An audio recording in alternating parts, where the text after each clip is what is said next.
Question 32. Lorsque j'insère de nouvelles lignes dans une colonne qui comporte une somme tout en bas, je m'aperçois parfois que la somme ne prend pas en compte ces nouvelles lignes. D'où cela peut-il venir?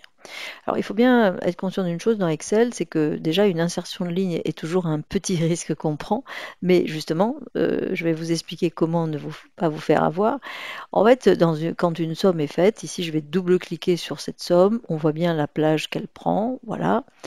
Si j'insère une ligne au milieu, n'importe où, ça va tout à fait bien se passer, parce qu'ici, si j'ajoute, je ne sais pas, donc 100, on voit bien que le calcul change tout de suite.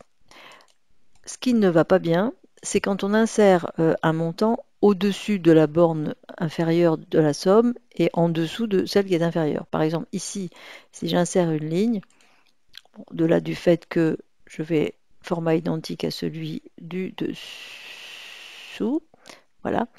Si je rajoute les fameux 100, ça ne bouge pas. Et si je double-clique, on voit bien qu'il n'a pas pris ma nouvelle ligne.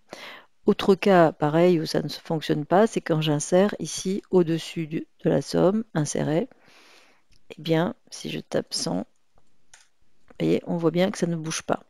Alors, comment faire? Parce que si parfois on a des sommes, on a besoin d'insérer à la fin, de rajouter une ligne à chaque fois, est-ce qu'on ne peut pas, plutôt que de faire attention, de refaire à chaque fois le calcul, il y a un petit système D qui consiste à insérer une ligne, à mettre par exemple 3 petites étoiles, voilà, et à décider qu'on va en fait toujours, alors d'abord on va rectifier la somme, on va la faire aller jusque là, on va englober cette ligne où il y a la petite étoile, voilà, et on décide qu'à partir de maintenant, chaque fois qu'on insère une nouvelle ligne, on l'insère au-dessus de celle-ci, et donc à l'intérieur de l'intervalle et non pas en dessous.